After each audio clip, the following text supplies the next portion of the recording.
So hello and good morning everyone. Myself Samarth Netke as a TPO coordinator, and today I'm with Team UMANG to carry out the second activity by TPO, that is pre-topic talk. So what is pre-topic talk? In this activity, topics were given to all the respective students and they are supposed to speak on it for 2 minutes. So what are the points that we need to consider whenever giving a speech or talk on any topic? So first is initializing the topic. So no matter how basic or how general topic is, we need to give proper introduction to it and initialize it, and then we should carry it to our speech. Second thing is have its effect on our country, like what effects the topic can have on our country, what impacts that the significant or even the non-significant impacts, we need to mention them. The third thing is how can we contribute to that topic, like in positive way, or if we are contributing already in negative way, though how can we turn into positive. Then the last thing that we need to consider while giving any speech is the conclusion. We need to conclude it decent way that the audience get like a brief understanding of that topic or the information that we are supposed to convey. So these are the points that we need to consider while giving any topic or while giving any speech or talk on any topic. So now we'll start our second activity with Team Umang. So first of all, I would like to call Ganesh Patil, who is team leader of Team Umang, to start with this activity. Ganesh, over to you. Thanks so much. So, hello friends, I'm Ganesh Patil, and today I'll be talking upon a topic conference of parties. So, sequentially, firstly, I'll be introducing the topic what exactly conferences of parties are. Then, after its objectives, why do we carry these conferences? And further, I'll be explaining about the missions we have made in our 26th meeting. So, we are aware about our environmental issues nowadays we are facing, such as climate change, global warming, ozone layer depletion. All these are issues. So, somewhere we need to take initiative to reduce all these impacts to secure our future. So that's why conferences or parties are initiated. And also, one more thing I would like to mention that these are the meetings which are being carried out after 5 years. After 5 years. So, what exactly the objectives of these meetings are? So, firstly, if I'm taking this meeting this year, then further now I will make some missions and I'll be taking some initiatives towards reducing the such as emissions, carbon emissions, or I will take some missions to enhance our nature. Then after 5 years, I will be taking that review. So conferences of parties are for that sake to take a review whether we have completed our missions or not. Okay, and what missions we can make further. So that's why conferences of parties are working. And now I will be reflecting upon the missions we have made in 26th meeting. So well, globally we have four missions, which are first that we are supposed to secure our net zero by mid century. Then we are supposed to gather the mobilized finance. Then we are supposed to adapt communities and natural habitats. And further, we are supposed to deliver together. So the first topic that mobilize finance. For delivering such a revolutionary initiative for our environment, we need some mobilized finance. Means we need some finance. For that sake, mobilized finance is working. And the one more important thing is that deliver together. What does it mean? Each and every country, each and every person should contribute in this mission. How and how can we contribute? That's the question. Okay, so each and every person, each and every country is emitting some carbon. Each and every person is making some pollution. So that's the thing we need to reduce. So that is how we can contribute in this mission. So for India, particularly for India, what missions we have made? So India has affirmed five things, and India has five missions by 2030, and one of them is for 2070. So what are the four? The first is India will take its renewable energy capacity to 500 gigawatts. Listen, 500 gigawatts. It's ample enough to complete our energy sources, 50% of energy requirement. So that's the first mission. Then after we will reduce our fossil fuel dependency by 50%. And apart from this, one more, this is third one, that we will reduce our carbon emission by 1 billion ton by 2030. That's another great initiative. And apart from this, the fourth one is India will reduce its economic carbon intensity by 45%. So ultimately, these are the relevant things. But the one and the most important thing is India will take its non-renewable source capacity to 50%. So that's a great initiative. Apart from this, India is supposed to secure its net zero by 2070. That's a great initiative, and for that sake, each and every person of our country, India, need to contribute. And this topic is for that sake only. And I hope from that information you will contribute each and every person whoever listening this will contribute in this mission and make our nature future nature comfortable enough for a living beings. So that is how we can secure our future. Thanks a lot. Over to you, Samartha. Yes, thank you so much, Ganesh. That was a really great explanation about your topic. So now I'd like to call Tanish Sapare. Tanish, over to you. Thank you, Samarth. Good evening, everyone. Today's topic is cryptos and its future. So, what is crypto? Crypto is basically it is a digital currency which includes Bitcoin, Dogecoin, etc. In the last 18 months, have transformed cryptocurrency. Its growth has been faster than ever. Yet its future is so unclear. Everyday customers may not exactly know what the blockchain is. Followed the viral thread of the Reddit threads, where talk of stonks and diamond hands push thousands to collectively affiliate the price of the certain assets. This lead to a whole new category of meme stocks, such as Dogecoin. Analysts estimate that the global cryptocurrency market will be triple by 2030, hitting a valuation nearly of $5 billion. Whether they want to buy it or not, investors, businesses, and brands can't ignore the rising tide of the crypto for long. But crypto can't seem to escape paradoxes anywhere. Investors believe in regulation, yet are worried about many impacts that regulation will bring about. They are eco-conscious, but crypto has a huge carbon footprint. So this is all about the topic, cryptos and its future. Thank you. Thank you so much, Tanish. You really had a great talk on your topic. So now I'd like to call Atharva Chavan. Atharva, over to you. Good evening, everyone. Myself, Atharva Chavan from second year electrical engineering, and I'm going to give you some information about electric vehicles in India. First of all, what are electric vehicles? Electric vehicles use one or more electric motors for propulsion. These vehicles have a battery that is charged through electricity supply, and electric energy is then stored and used to power the electric motor. Let's talk about India. As a signatory to Paris Climate Exchange, India is obligated to bring down its share of global emission by 2030. So, government of India is making key initiatives such as launch of national e-mobility program, planning guidelines to encourage the use of such vehicles by Niti Aayog to promote electric vehicles in India. In India, pollution is increasing day by day because of petrol and diesel vehicles. India has 14 of the 20 most polluted cities in the world. India imports the petroleum from other countries in large amount for petrol and diesel vehicles, and this is prime reason for our rupee to be weak as compared to the currency around the world.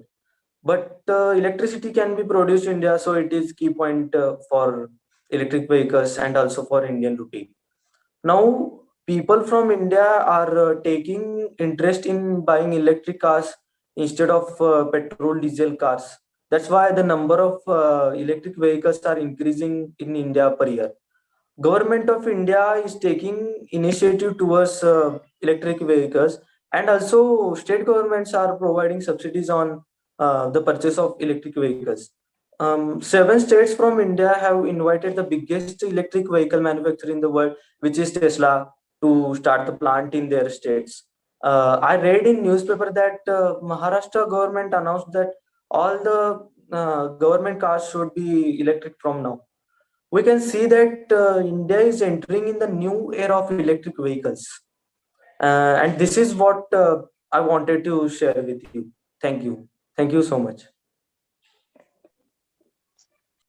Thank you so much, Atharva, for your opinions on this topic. So now I'd like to call Omkar Dudana. Omkar, over to you.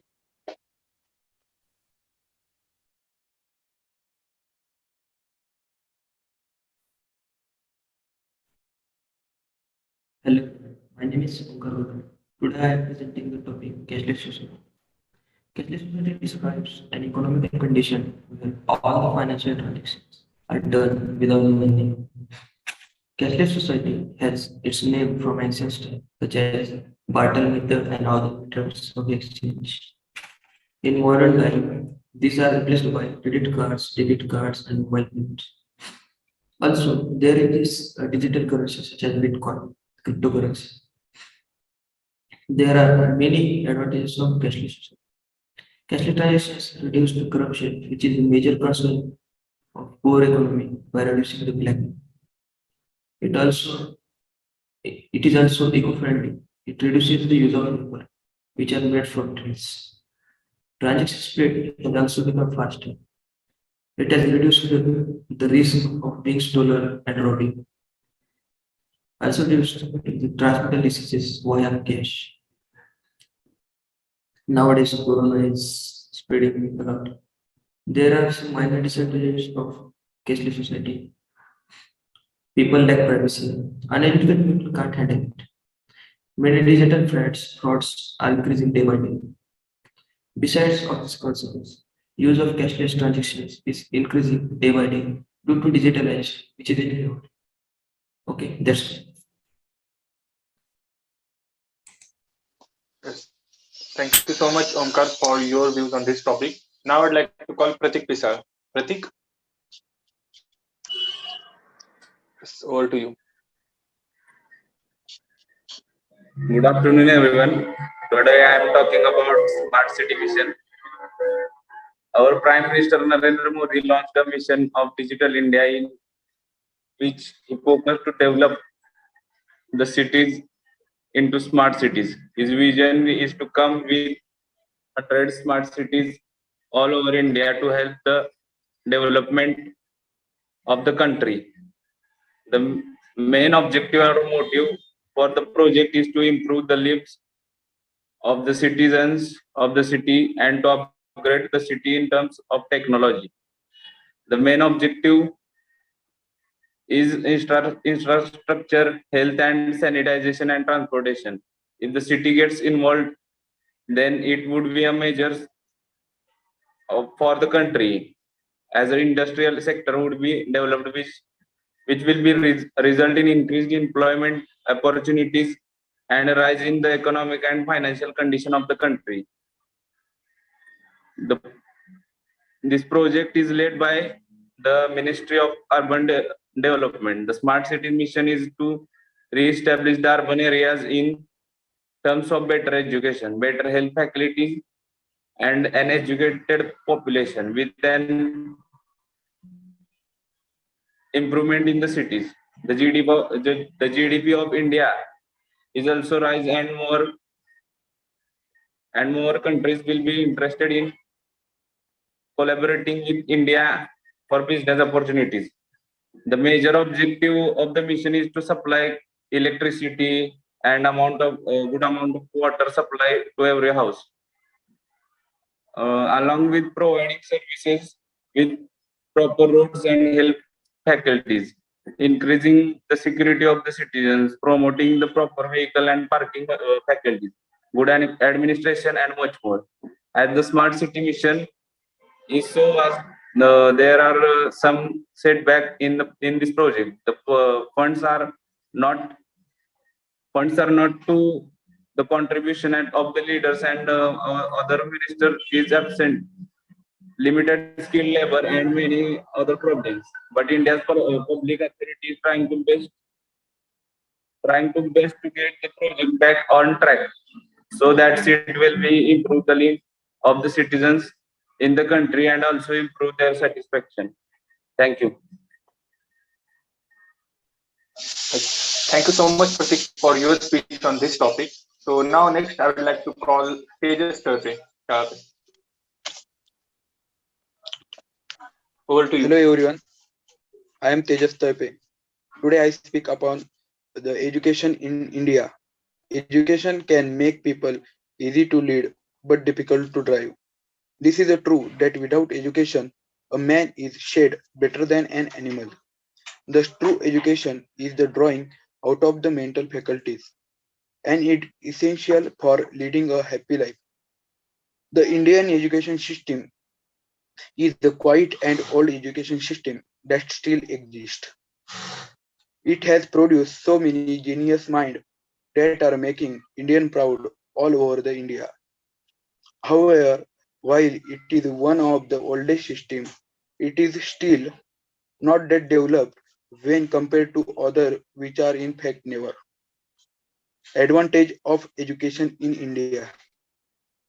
With the advancement of education, India has seen an excellent development within the field of economy.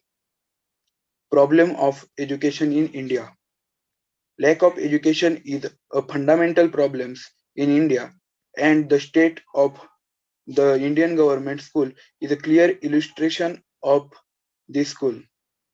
Many school teachers are not properly qualified. Major issue of Indian education is lack of money, costly higher education, wastage of resources. India ranks 92 in education among 145 countries, and the India's higher education system was ranked 26 in the world in the QS Higher Education System Strength Ranking 2018. India is better than the UK for undergraduate course in the term of cost only. Overall, the Indian education system is good. Thank you.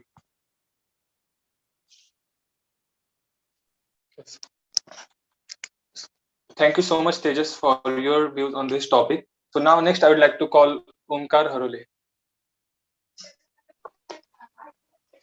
Thank you so Omkar, much. yes. Thank you so much. Hello everyone. My name is Omkar Arole and my today's topic is privatization of Indian Railways, benefit and challenges.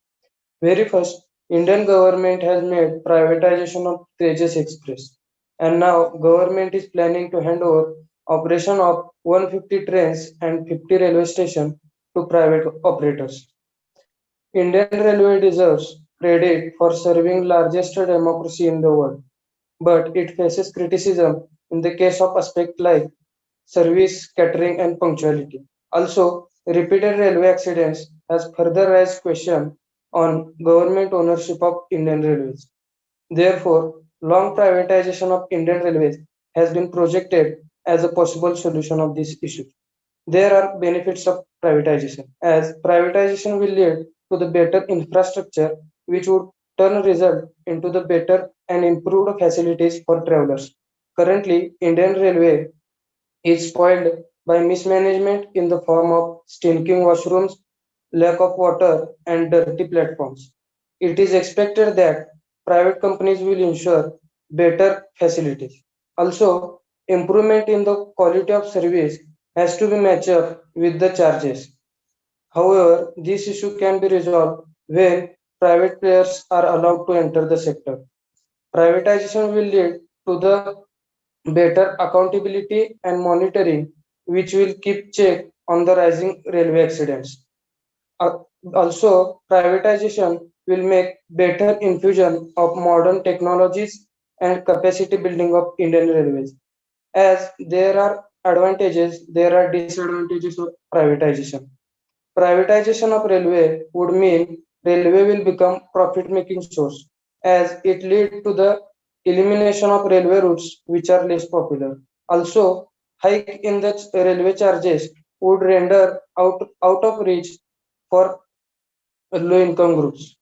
The whole railway system cannot be operated single-handedly, or coordination will be very difficult if area was given to the private parties.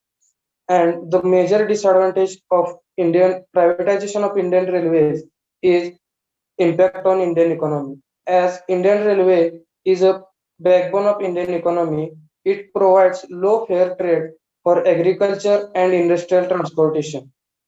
And therefore, privatization of Indian Railway shall definitely impact Indian economy at large. Thank you. Yes. Thank you so much, Omkar, for throwing lights of your opinion on this topic. It is privatization of railways. So now I'd like to call Rohan Sawan for his topic. Rohan? Thank you, Samarth. Hello, everyone. I am Rohan Sawan. First of all, thank you all for giving me such opportunity to give my some views on topic sustainable development. So, first of all, what is sustainable development?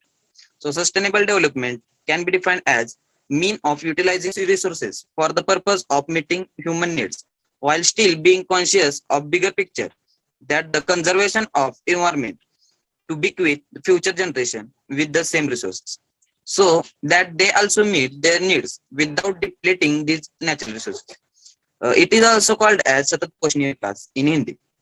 It is concept that seeks to make aware those that are living not to be oblivious of fact that the future generation will require the same resources, and so even as they use the same resources, not to compromise on ability of these resources to meeting their needs in future. It means consuming less natural resources. I would like to take one example, that is Eastern Island. That is tiny hilly island without trees and having volcanic origin.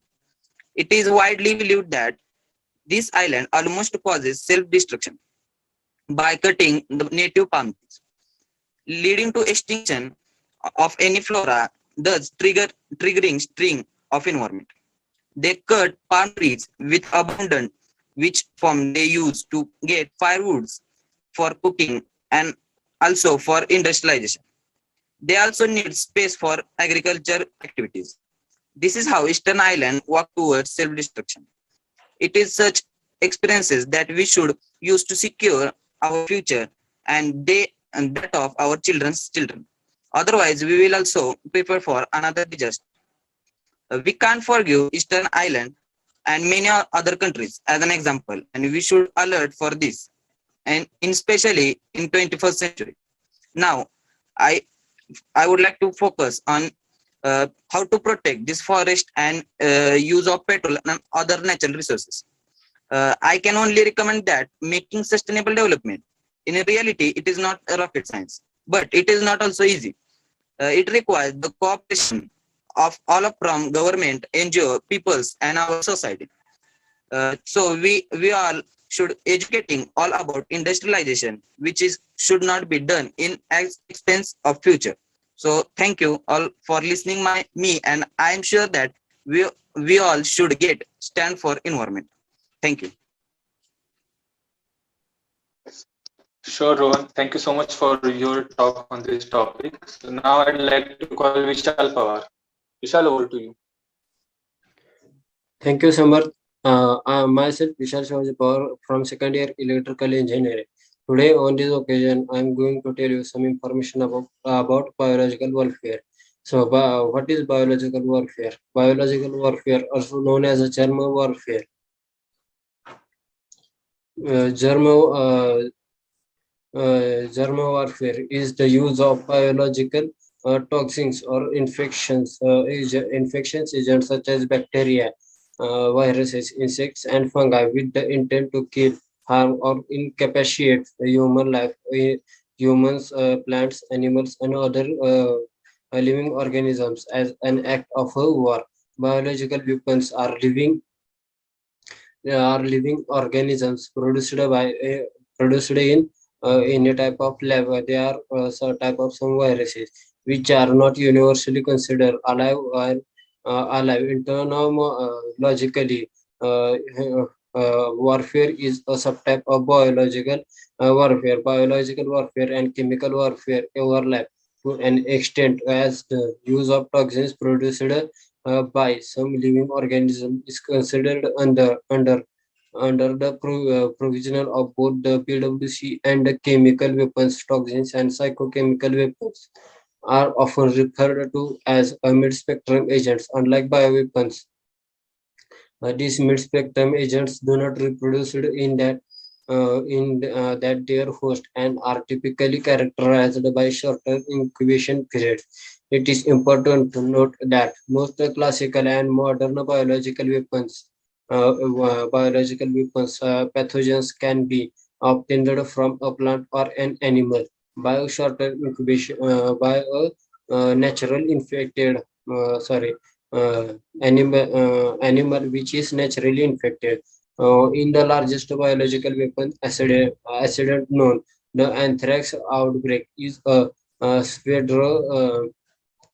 is the ship in which a ship became ill and anthrax as far as 200 kilometers from the release point of the organism. From that point of the organism, a military facility in the southeastern position of the city and still off limit of visitors today. Thus, a robust surveillance system involving clinicians and veterinarians may identify that virus and attack early in the course of an epidemic, permitting the prophylactics of disease and exposed but not yet ill. Way. Some of the biological warfare, such as Ebola virus, and newly come virus known as a coronavirus is also a type of biological warfare. We all say that coronavirus is created by China to become strong and more productive country than others. Some examples like Bacillus anthracis, botulinum toxins, smallpox, Ebola, and coronavirus are the some examples of the biological warfare. Now, conclusion is that biological warfare is not good for any type of living organism, but this used for kill peoples and make other countries strong. Thank you. Yes. Thank you so much, Vishal. You really had a great talk on your topic. So now I'd like to call Tanvir Momin. Tanvir, over to you. Hello everyone. My name is Tanvir Momin. Today I am going to tell information about Atmanirbhar Bharat Abhiyan. So let's get started. It is a very famous proverb that need is mother of invention. Like this, Atmanirbhar Bharat is need of our for Indian economy as well as for all Indians during pandemic COVID-19. Atmanirbhar Bharat is not only a term, but it is a vision of our Prime Minister, Honorable Sri Narendra Modi ji, to enable India overcome from this difficult time during pandemic COVID-19, which is never earlier seen. Meaning of Atmanirbhar Bharat, which is a Hindi word, meaning in English is self-reliant. Also refers don't be dependent of others. It is actually the vision of our Honorable Prime Minister Narendra Modi ji to make India and Indians self-reliant by starting production of all mandatory items locally. Hokal is also integral of Atmanirbhar Bharat Abhiyan. Motive behind Atmanirbhar Bharat movement is that India is dependent on lots of imports from many countries, the world, and pays a large import bill in comparison to export. India faced problems in terms of shortage of hospital beds, PPE kits, COVID test kits, medicines, ventilators, hand sanitizers, N95 masks, etc. during COVID pandemic 19. There are 5 pillars of Atmanirbhar Bharat Abhiyan.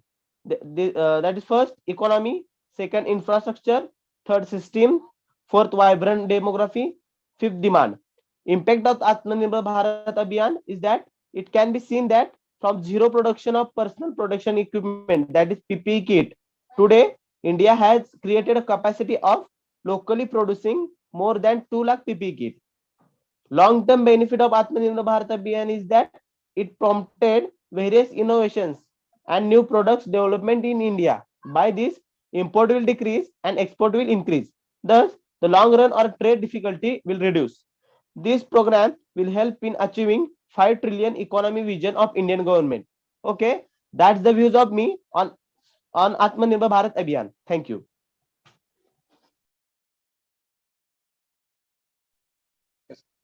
Thank you so much, Tanvir, for throwing lights of your opinion on this topic. And with Tanvir, all the 10 members of Team Umang are done with their topic, with their speech. And it was really great. And I thank the TPO Space Portal for providing us with this wonderful opportunity. And here I would like to conclude that the activity second, that is pre-topic talk, has come to an end. Thank you so much. Video recording of